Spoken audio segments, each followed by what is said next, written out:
यहाँ कोई रोटी खाने नहीं आता, कोई यहाँ परमात्मा के लिए आते हैं, अपने संकट के निवारण के लिए आते हैं, अपनी आत्मा के कल्याण के लिए आते हैं। तो यहाँ वो भक्त आते हैं। कौन भक्त? जो परमात्मा के घने लाडले होते। ठीक है, बच्चा मेले में बाप की उंगली छुटा गया और कितने धक्के खाता फिर रहा इधर उधर, तो बाप को वो कितना प्यारा होता है जब वो वापस आ जा। माता पिता को कितना अच्छा लगता है जब वापस मिल जा, और कोई मिला दे उसका भी एहसान मानता है।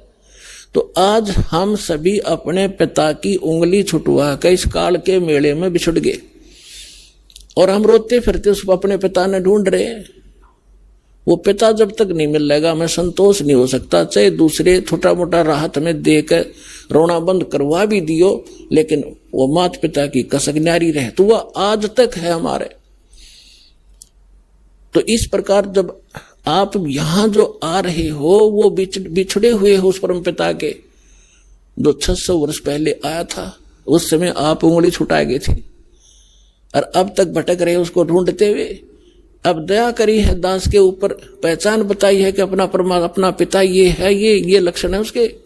आप इस काल को पिता समझ रहे हो तो स्वार्थी है। तुम्हें होटल पे नौकर रखा हुआ है 2 रोटी के लिए, ये तुम्हारा पिता नहीं है, सुखी नहीं दे सकता होटल का मालिक अगर वहां कोई नौकर है। तो आप इस होटल के मालिक के नौकर हो, 2 रोटी के लिए मूर्ख बना रखा है तुम्हारे को, अपने स्वार्थ सिद्धि के लिए।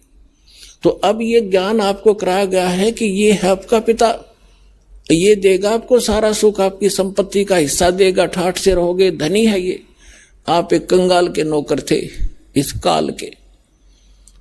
तो अब जितने भी भक्त आत्मा यहां आ रहे हैं और जो इनको माध्यम बनता है अपने पिता का घर बताने के लिए, उसका भी एहसान परमात्मा उसको भी इतना ही क्रेडिट देता है।